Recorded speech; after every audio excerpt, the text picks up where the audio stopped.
Berk. Doğruyu söyle.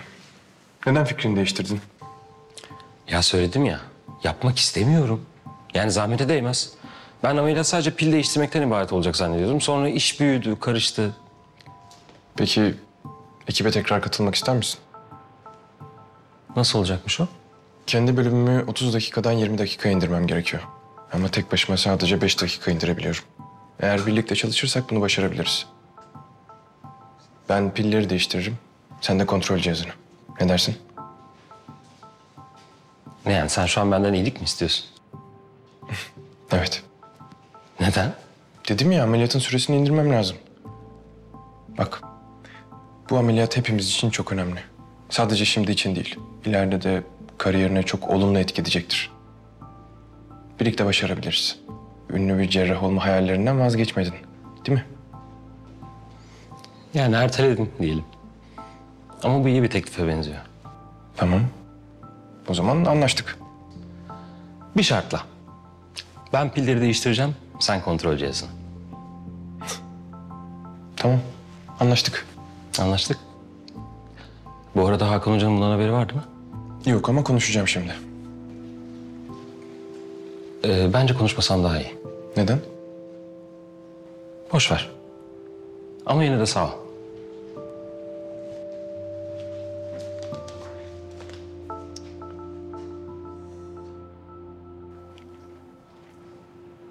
...20 dakikada bitirebileceğine emin misin? Eğer Berk'in ameliyata katılmasına izin verirseniz eminim bitirebiliriz. Dikiş dahil ama. Dahil. Vay be.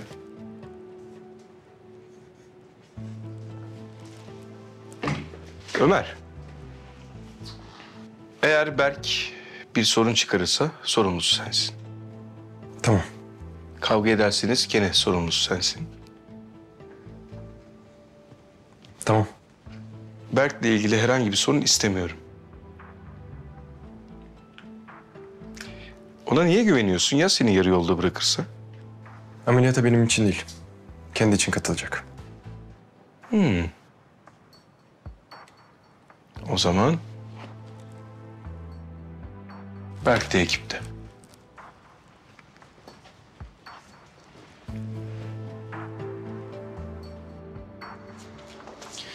Berk. Ekibe katılmak istiyorsan bunlara çalışman lazım. Ne bu? Notlar. Hakan Hoca kabul etti mi? Aslında kabul etmedi. Ama ben vurdum masaya yumruğumu. Belki yoksa ben de okullarım. O da titredi tabii değil mi? Tabii. Siz ne yapıyorsunuz burada? Ne yapalım? Evimize geldik. Berk ekibe geri döndü. Nasıl? Aramızda bir anlaşmazlık vardı. Onu hallettik. Bu arada Berk olmasaydı ameliyat süresini kısaltamazdım. Teşekkür ederim. İyi geceler. İyi geceler. Leyla. Murat, sen Berk'le Ömer'in Ayper yüzünden kavga ettiğine emin misin? Evet, kulaklarımla duydum. Nasıl ya, şimdi güle oynaya odaya girdiler. Yok canım, saçmalama, olur mu öyle şey? Ya oldu diyorum, oldu. Hatta bir problem vardı aramızda, hallettik falan dediler. Ömer bana teşekkür etti. Ne demek ya o? Vallahi bilmiyorum. Yani ben de hiçbir şey anlamadım şu an. Ne olmuş olabilir ki abi ya? Neyse, konuşuruz, hadi iyi geceler. İyi geceler.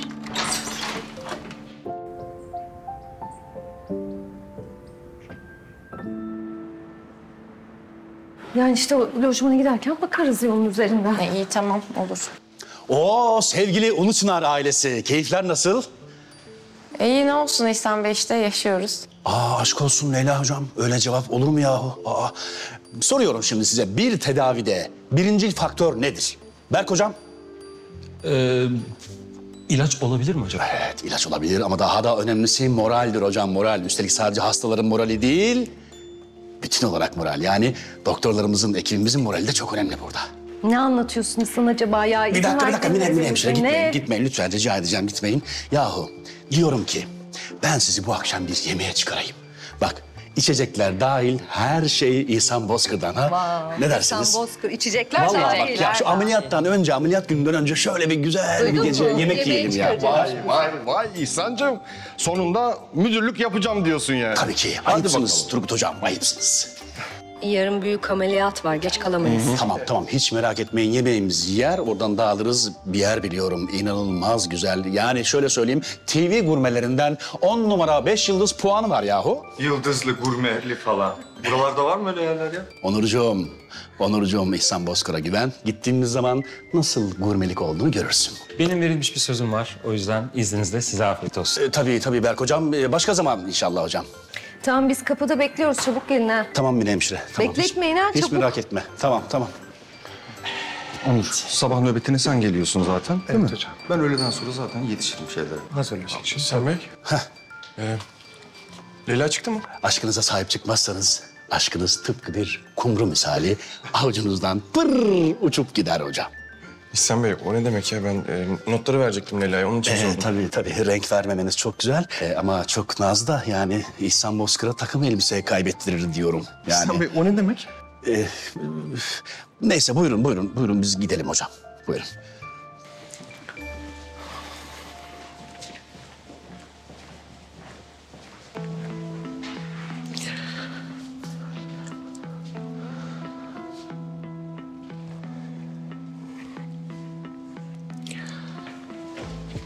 Hocam, Ne dolanıyorsun sen burada?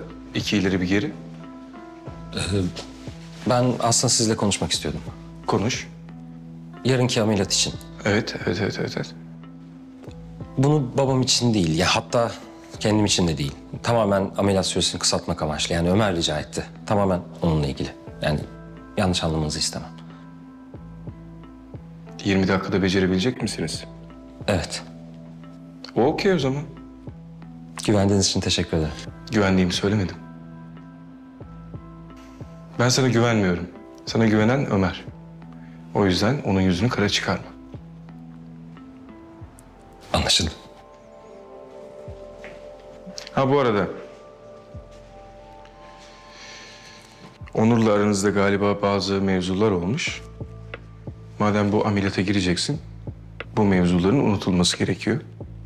Ameliyat ekibinin içinde kavga dövüş istemiyorum. Anlaşıldı mı? Tamam hocam. Süper. Teşekkür ederim. Rica ederim.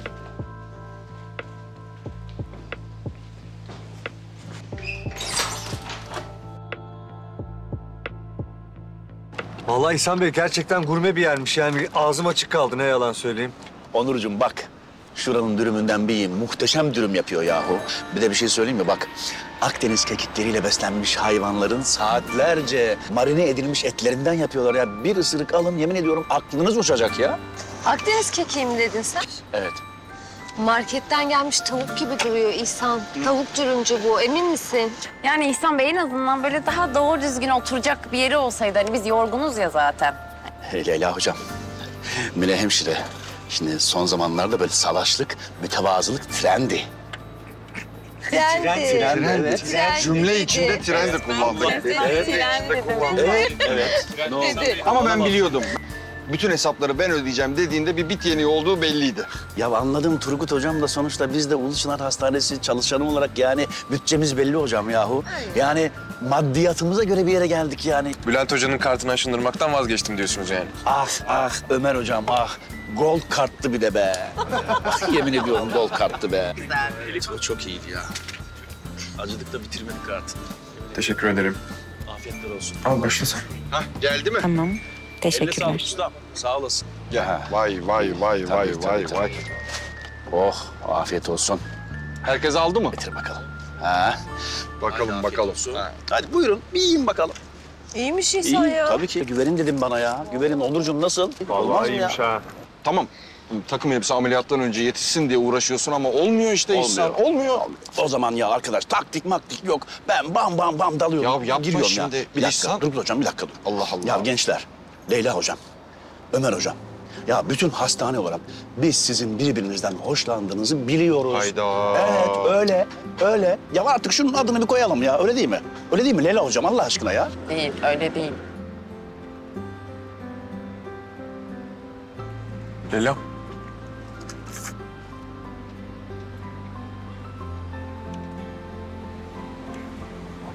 Ben seni seviyorum. Oh be! Takım elbise, takım elbise hazırla. Bir dakika. Takım elbise. Bir dakika şimdi. Alırım. Ben Mine hemşireyi de çok seviyorum. Ha, Evet. evet. Turgut hocam, inanır mısınız sizi de çok seviyorum. Onur hemşire, inanır mısın? Seninle Ya. çok gurur duyuyorum ve seni de çok seviyorum. Ömer hocam. Murat kardeşim, eski dostum. Seni de çok seviyorum. Ben de seni çok seviyorum kardeşim. Ve İhsan Bey, inanır mısınız? En çok da sizi seviyorum. Evet. Yapmayın ya. Takım elbise bedenimi hatırlıyorsun değil mi İhsan'cığım? Bilmiyorum, bilmek de istemiyorum. Nasıl gidiyor ameliyat hazırlıkları? Bu arada ameliyatta olmaman iyi olmuş. Neden? Zaten sana göre böyle bir potansiyelim olmadığı için mi? Ameliyata katılan herkes hakkında tutanak tutulacak. Eğer Erol Bey'e bir şey olursa da herkes mesleğinden men edilecek. Ve sen de bu durumdan çok mutlu olacaksın değil mi? Neden olmayayım? Adalet yerini bulmuş olacak sonuçta.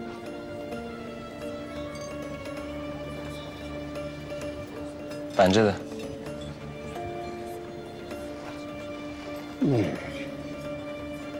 Biraz faydalı şeyler ya. Olur.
Allah'ım sen yardım et.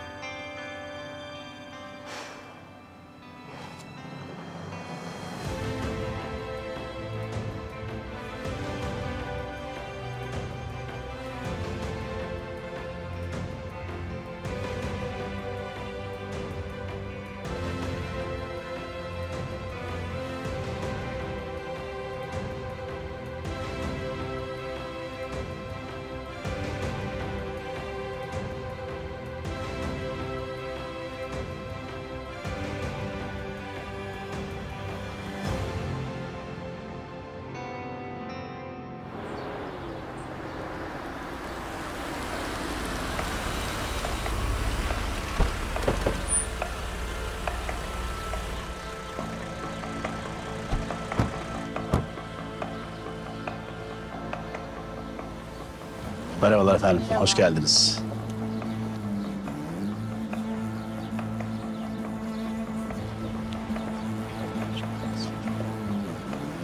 Yalçın Hocam, hoş geldiniz. Her şey yolunda mı? Hazır mıyız? Tabii ki hocam. Bugün için hiç randevu almadık. Gelen hastalar da acil servise yönlendirilecek. Güzel. Erol Bey nasıl? Hala odasında. Hakan Hoca az önce yanına gitti hocam.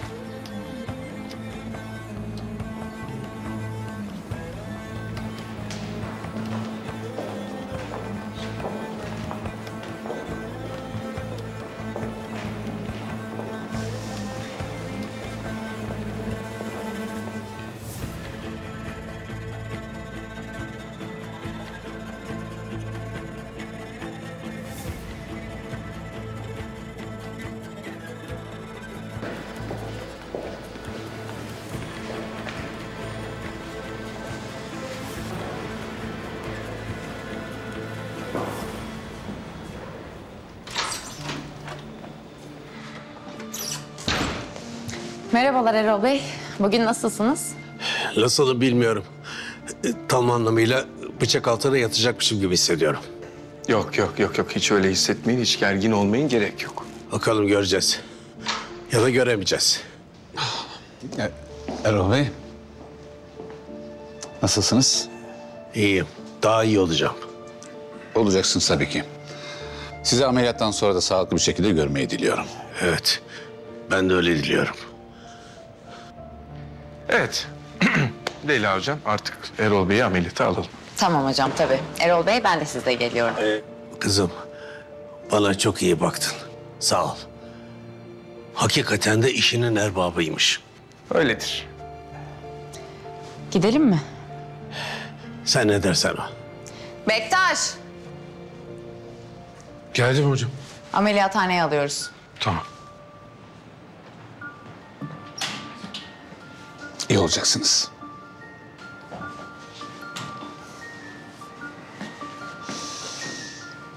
O halde hepimize iyi şanslar. Evet. Bu bizim için mümkün olacak ama senin için olmayacak gibi görünüyor. Çünkü benim şansım senin şanssızlığın olacak. Yalçın.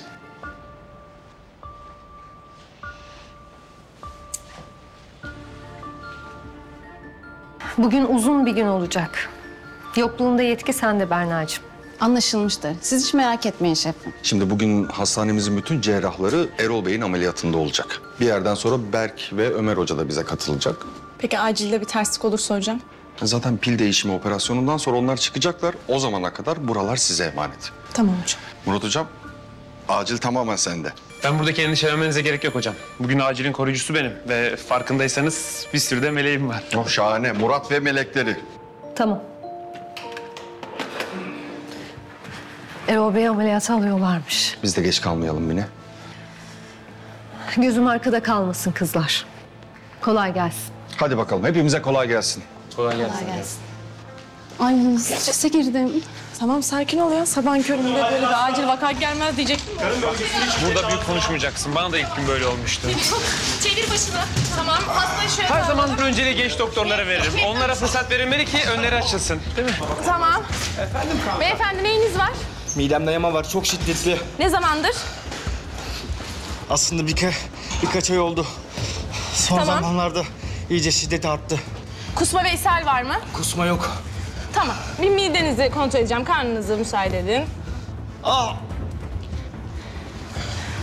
Bastırmaya karşı aşırı hassasiyet var. Karın bölgesi de çok sert. Üstlere bağlı mide delinmesi olabilir. Şimdi size bir ağrı kesici yapacağız. Bir de röntgeninize bakalım. Tamam? Tamam hocam. Mide asidi dengeleyici ve bir ağrı kesici yapalım lütfen. Tamam hocam. Hadi. Tamam sakin olun. Bir eldiven rica edeyim.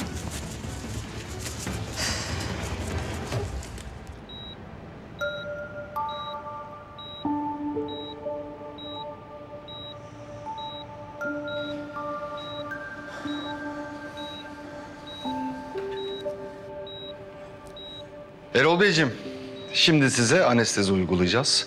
Bunu uzun ve rahat bir uyku gibi düşünebilirsiniz. Uyandığınızda bütün bunlar ve ameliyat bitmiş olacak. Hepimize çok teşekkür ediyorum. Sana karşı da birkaç kez kırıcı konuşmuş olabilirim. Hakkını helal et. Estağfurullah efendim. Ben belki geri dönemem. Hayır yahu, niye böyle konuşuyorsunuz? Merak etmeyin. Sağ salim ayağa kalkacaksınız. Biz hepimiz elimizden gelenin de fazlasını yapacağız.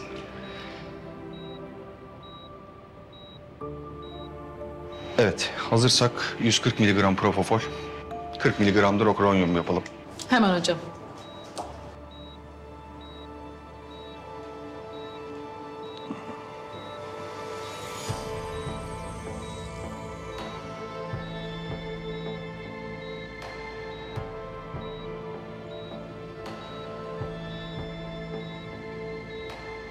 Rokoronya ve propofol verildi.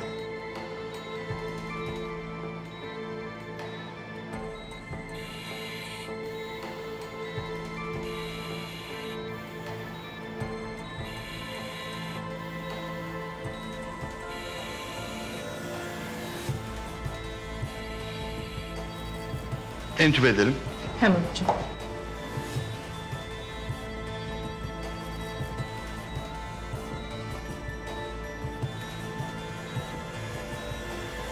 Ha Murat, Berk'i gördün mü? Yo, ne oldu? Abi dün geceden beri ortada yok, odaya da gelmedi. Abi süreyi nasıl tutturacaksınız? Senin bölüm de sarkıyor. Bilmiyorum abi, bilmiyorum. Ben nasıl güvendim zaten bu adama onu da bilmiyorum.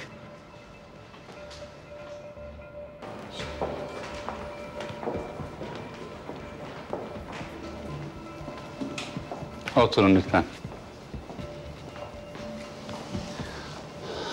Ameliyat başladı mı? Başladı hocam. Anestezi uyguladılar. Efendim, herkese günaydın. Hepiniz hoş geldiniz. Kahvaltı yapmayanlar için sıcak poğaçamız ve sandviçimiz var. Kim isterse, dilerse ben kendim ellerimle servis yapacağım efendim. Kahve rica. Tabii efendim, tabii hocam. Bektaş. Bu arada oğlunuz da bu ameliyata katılmayacak mıydı? Listelerden birinde adını gördüm de. O eski listedeydi. Oğlumu böyle bir skandala dahil edeceğimi düşünmüyorsunuz herhalde. Elbette değil. Ben sadece... Sen sadece sana söyleneni yap. Operasyonu dikkatlice izle. Bir şey kaçırma. Kusura bakmayın efendim.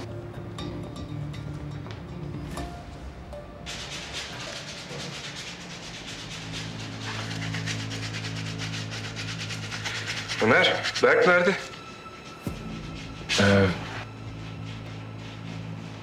Geliyor, geliyor. Ne demek geliyor? Berk nerede?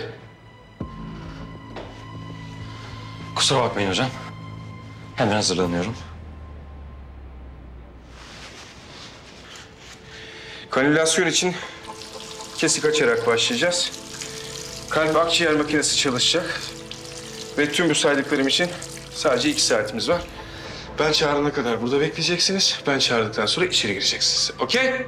Tamam hocam. Anlaştık.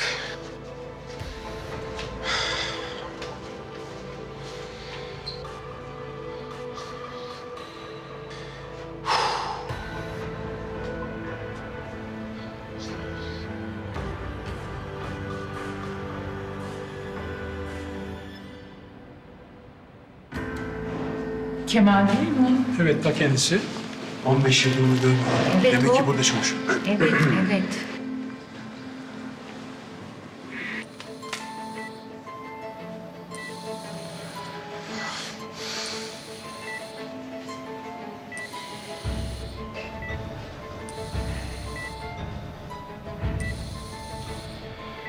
Evet arkadaşlar, time out prosedürüyle başlıyoruz. Erol Gümüşok, 72 yaşında. Yapay kalp değiştirme ameliyatını göğüs kemiğini orta boylan boyunca keserek başlatıyorum. Baş cerrah Hakan Aydıner, baş asistan Leyla Erpek, ameliyat hemşireleri Mine Yıldız ve Gökçe Kuralı, anestezi uzmanı Turgut Ölgü ve perfüzyon teknisyeni Onur Gülce. Herkes hazırsa... Hazır mı? Hazırız. Evet, hazırız hocam. Arkadaşlar başarılı bir ameliyat diliyorum. Şimdiden herkesin ellerine sağlık. Hocam? Başlayabiliriz hocam. Bisturi.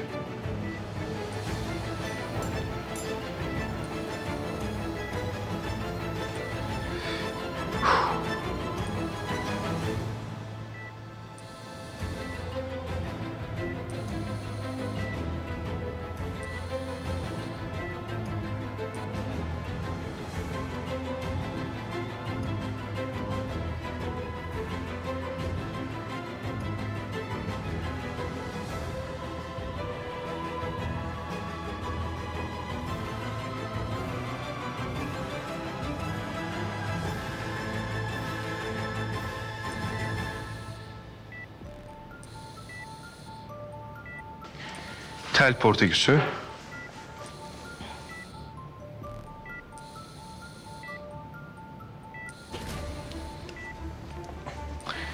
Niye bu kadar sıkı bağlanmış?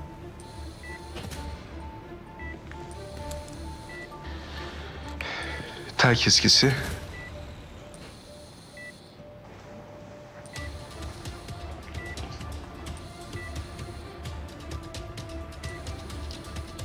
Portakü.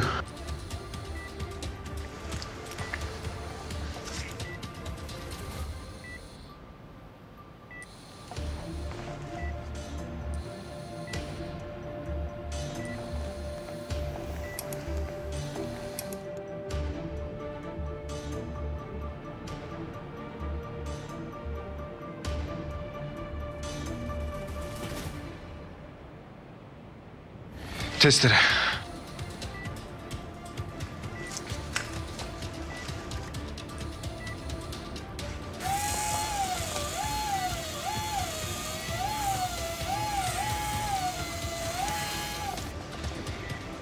Tel portiküsü.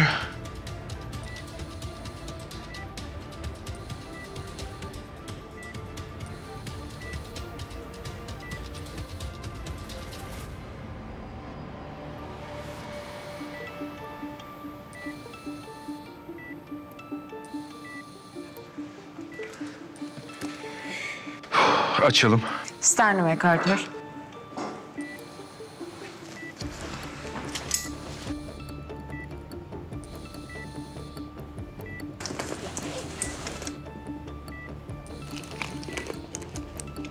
Evet. Kafa ışığı.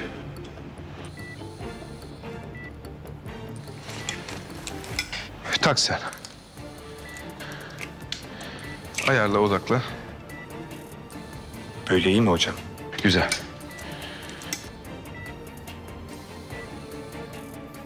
Yapışma düşündüğümden de ciddi seviyede.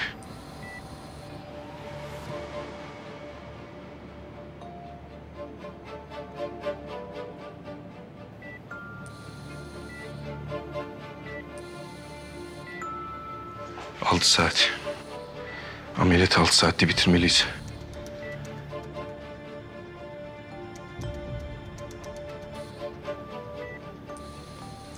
Klemp. Penset koter. Leyla, yapışma yüzünden ayırt etmek zor. Aort damarı zayıf, o yüzden yavaş çekiyorsun.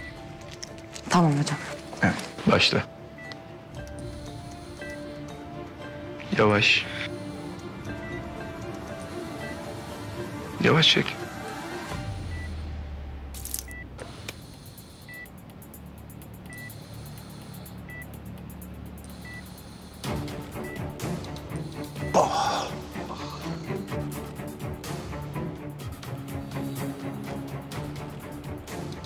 Bu ona zaman kaybettirecek.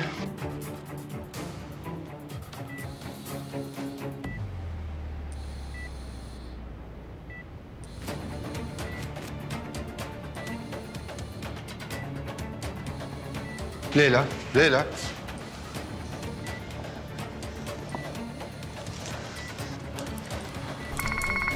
Tansiyon 60. Beyin oksimetresi 40'a düştü. Yükseltmeliyiz. Kan takviyesini arttırıyorum.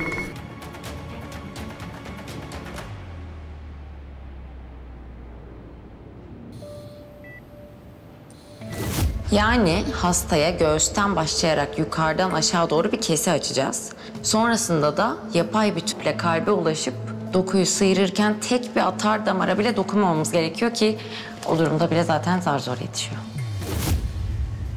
Buldum ben kanamayı. Sıkıntı yok. Leyla. Leyla bana bak. Hocam özür dilerim. Leyla. Özür dilerim. Leyla. Bana bak. Beni dinle. Bir sorun yok. Yeterince vaktimiz var. Sıkıntı etme. Sıkıntı yok. Nefesini düzenle. Evet. Güzel. Yıkama rica edeceğim. Kaç dakika kaybettik? En az 10-12 dakika. Hocam acil bir durumumuz var, bir bakmanız gerek. Ülsere bağlı mide delinmesi olabilir. Ne? Ya bu böyle mi söylenir? Tamam sen bekle, ben gelip geleyim. Eğitimini nerede aldın sen? Hastanın durumu acil olduğu için benim hemen gelmem Tamam gerek. uzatma. Durum ne? 34 yaşında, birkaç aydır düzenli olarak devam eden ağrıları mevcut. Bugün de ağrı şiddetlendiği için acile gelmiş. Özel tıbbi bir kaydı yok. Sisteme bakacak olursak da Sen ne yapıyorsun? Sunum dosyası mı hazırlıyorsun? Ben şu anki durumunu soruyorum. karın bölgesinde aşırı hassasiyette sertlik var. Tamam, sakin olun.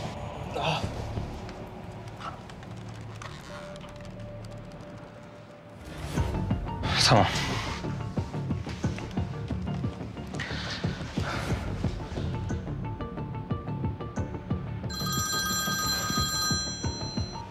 Efendim? Acilen ameliyat alınması gerek. Orada işler nasıl? Kanül operasyona başladılar mı? Daha değil. Tamam sen buraya gel, hastayı ben ameliyat alırım. Saçmalama, ben sen olmadan 20 dakikada halledemem. Zaten aort yüzünden 10 dakika kaybedildi. Sen sakın ayrılma, ben oraya geliyorum. Ben hemşire. 4 numaralı dikiş ipini ver. Güzel. Buyurun hocam. Teşekkür ettim.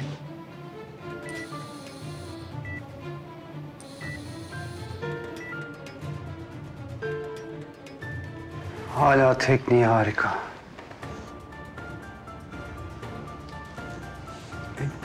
Diyenleri de esefle kınıyorum Yalçın hocam.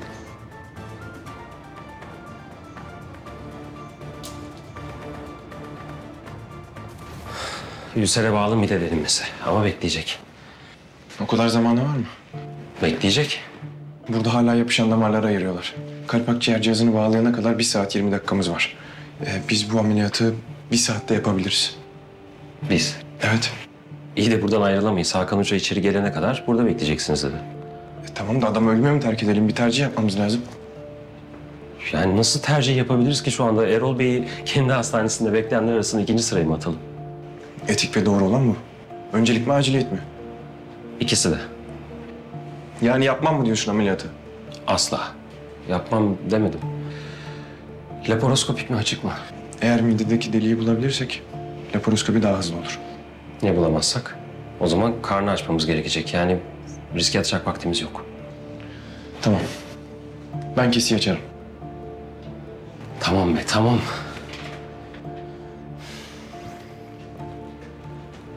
Alper Hoca, acil Murat Hoca'ya devret, hastayı ameliyathaneye al. Yetişemezsek duman oluruz. O zaman yetişelim. Sen hastayı ameliyata hazırla. Ben Gökçe'yle konuşuyorum. Tamam. Aort damarını klemple. Efendim? Gökçe sadece beni dinle. Acilde ülsere bağlı mide delinmesi olan bir hasta var. Berk Hoca ile bir ameliyata girmemiz gerekiyor. Hakan Hoca'ya sakın bir şey belli etme. Kalp akciğer cihazı bağlanana kadar biz yetişeceğiz. Sen her 10 dakikada bir bana durum bildirim yap. Tamam mı? Ama hocam. Kimseye bir şey belli etme. Tamam hocam. Öyle yaparım.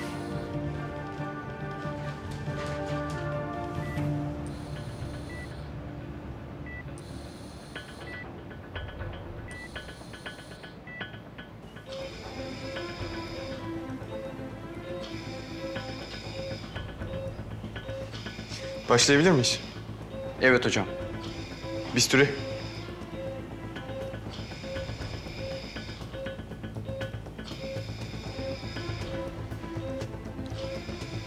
Tampon.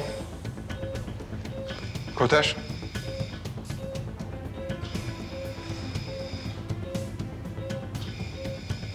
Ekartör.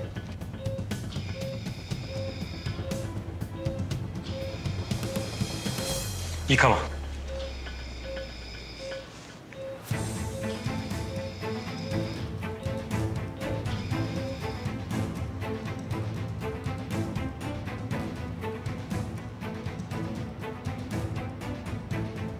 Turkut hocam, heparin verin. Heparin veriliyor. Bisturi.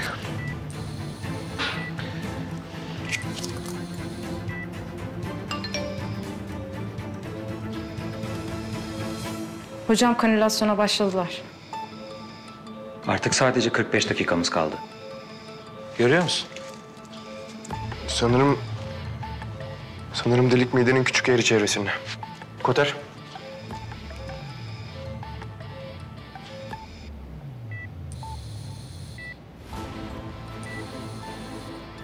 Kes. Kestim. Kes. Kestim. Kanülü yerleştirmeye hazır olalım. Hazır. Ver.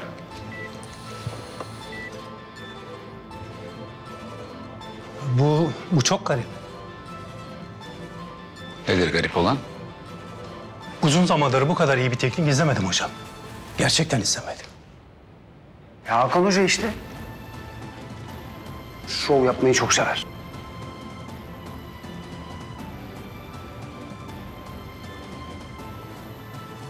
Leyla hocam.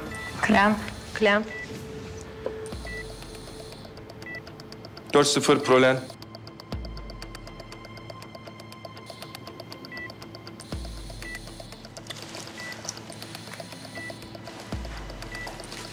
Kes. Kestim. Yıkama.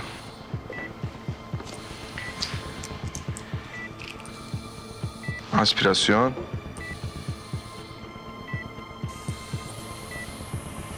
Tamam.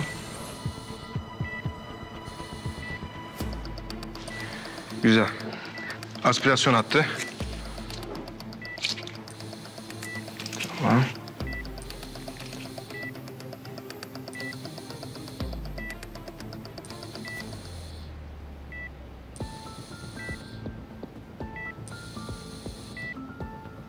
İyi görünüyor.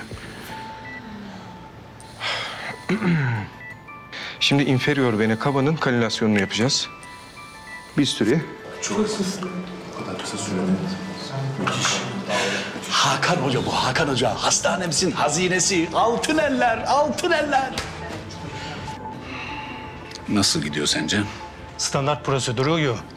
Hakan Hoca gerçekten hızlıymış. 80 dakika oldu ama şimdiden inferior vena cava'ya geçti. Ameliyat süresini kısaltmak için muhakkak bir hata yapacaktır. Muhakkak. İyi takip edelim hocam. Merak etmeyin hocam. Bu hızla bu şekilde devam etmesi imkansız.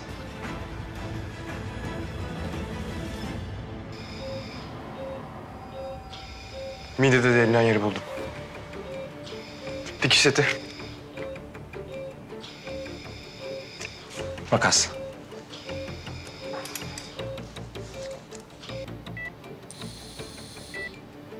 Kes. Kestim. Kes. Kestim. Hocam Hakan Hoca inferior vena cavanın kanülasyonunu bitirdi. Superior vena cavanın kanülasyonuna başlamış. Bu gidişle bize yetişecekler. Kes.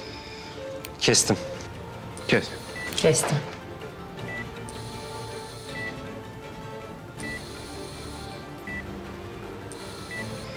Kes.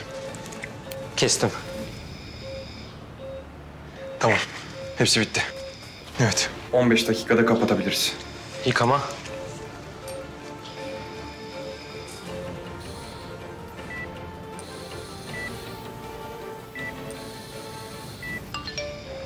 Hocam 10 dakika içinde gelmeniz gerektiğini söylüyorlar. Çok hızlanmamız lazım. Dikiş. Zımba kullanayım mı? Deri altında gerginliği korumak için ince dikişler at. Sonra dikmek için zımba kullanabiliriz. Dikiş.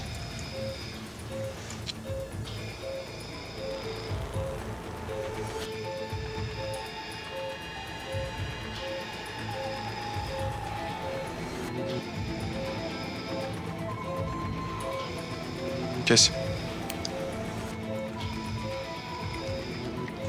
Kes. Kestim. Hocam 5 dakika içerisinde gelmenizi söylüyorlar. Kes. Kes. Kestim. Zımba.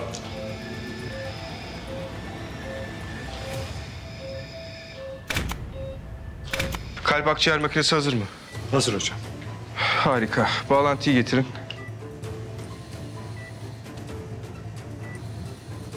Leyla Hoca, klempleri çıkarmak için hazır ol. Aç klempleri. Pompayı çalıştır.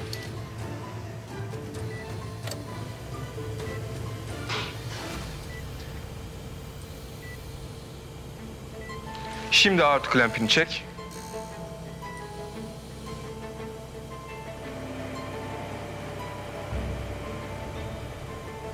Harika.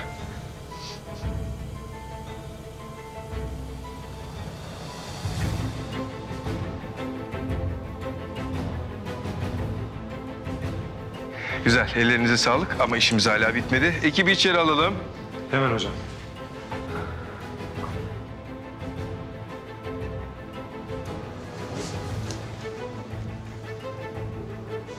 Yoklar.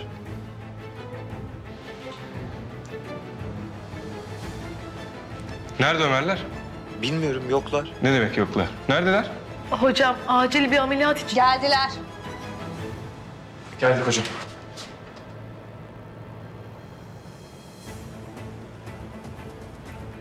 Ömer yalnız değil miydi? Hadi fazla bekletmeyelim hastamızı. Devam edelim lütfen.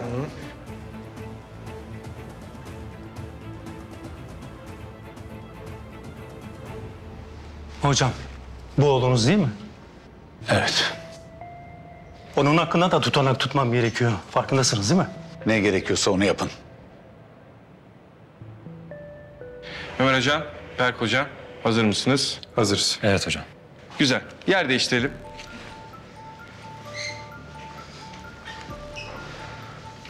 Bataryayı ve kontrol cihazını çıkarıyoruz.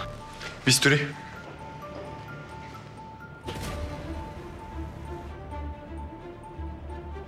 Yalçın hocam, Berk'le konuştum demediniz mi?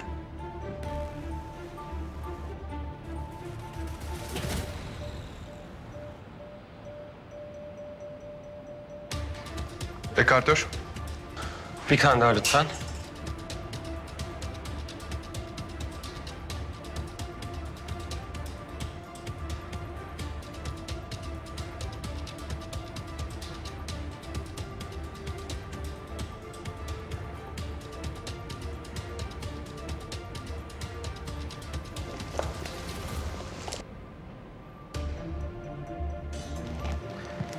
Batarya çıkarıldı. Kontrol cihazı da çıkarıldı. Son olarak eski yapay kalbin kalan parçasını çıkaracağım.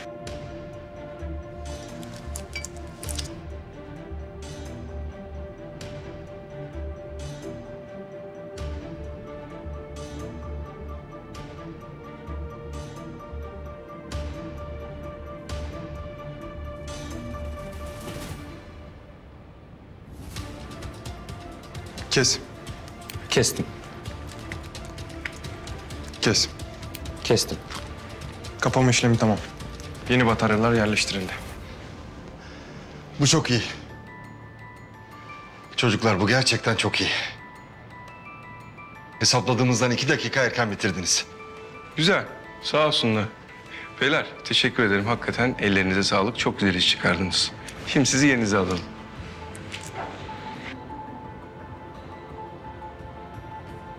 Evet, şu andan itibaren aralıksız, hiç durmadan devam ediyoruz.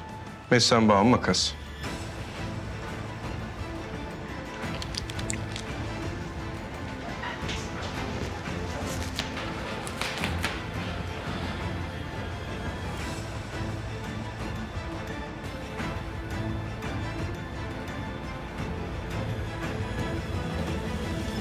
Bu nasıl bir şey ya? Müthiş.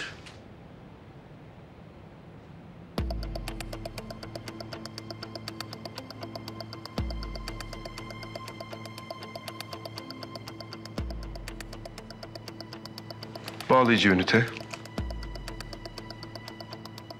Uzun pens.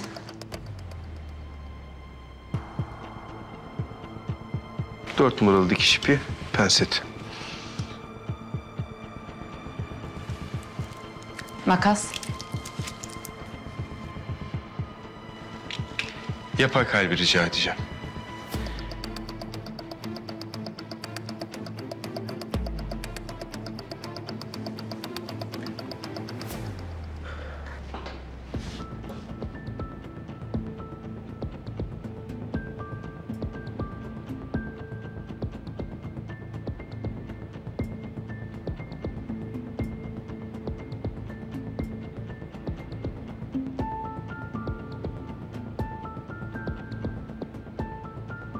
Elini ver.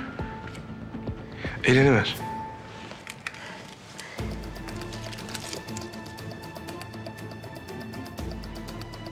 İyice bastır. Bütün avucun değsin.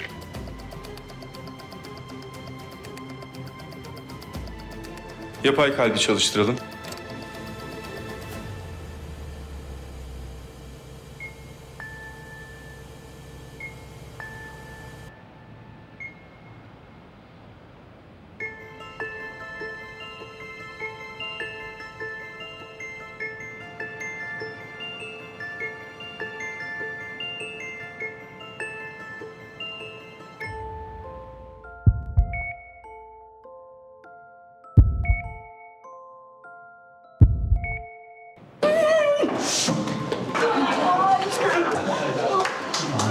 Hocam tebrikler. Teşekkür ederim.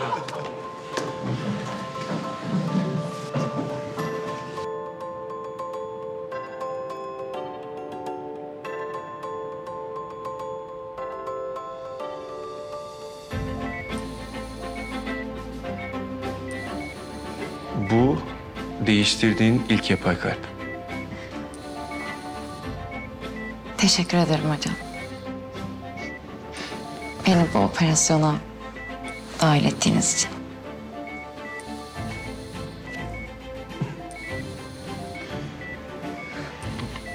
Başardık. Başardık. Başardık be. Oh be. Beni sallar mısınız şuraya? Başardık ha.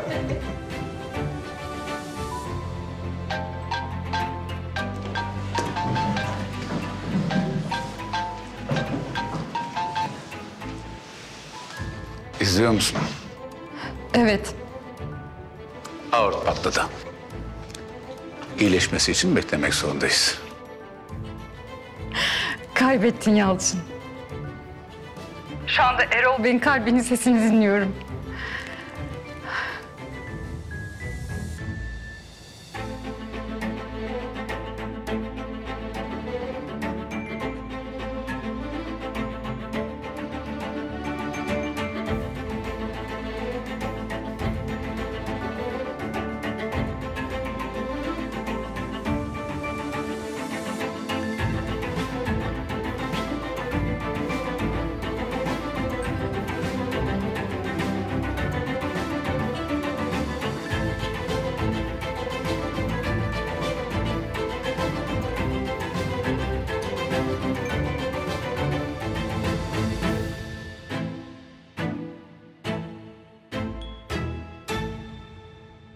İyilik ve kötülük. Yüzyıllardır hiç durmadan savaşır durur. İyilik ışığıyla dünyayı aydınlatmak, kötülükse sonsuz karanlığıyla dünyayı boğmak için.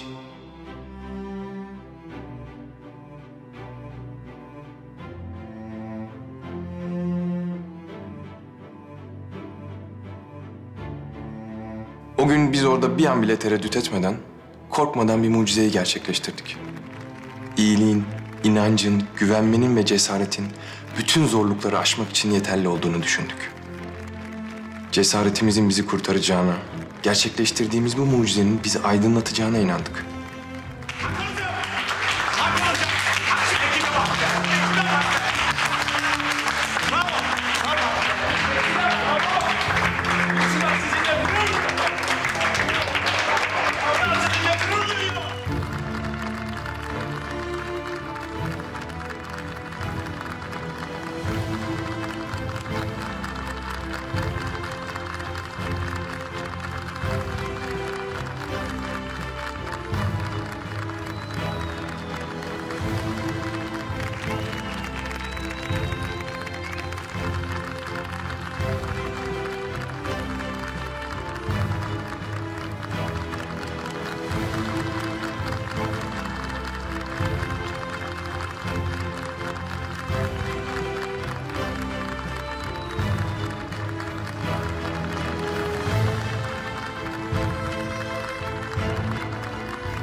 Oysa sonra anladık ki aslında bu mucize karanlığın kapısını açan bir anahtardan başka bir şey değilmiş.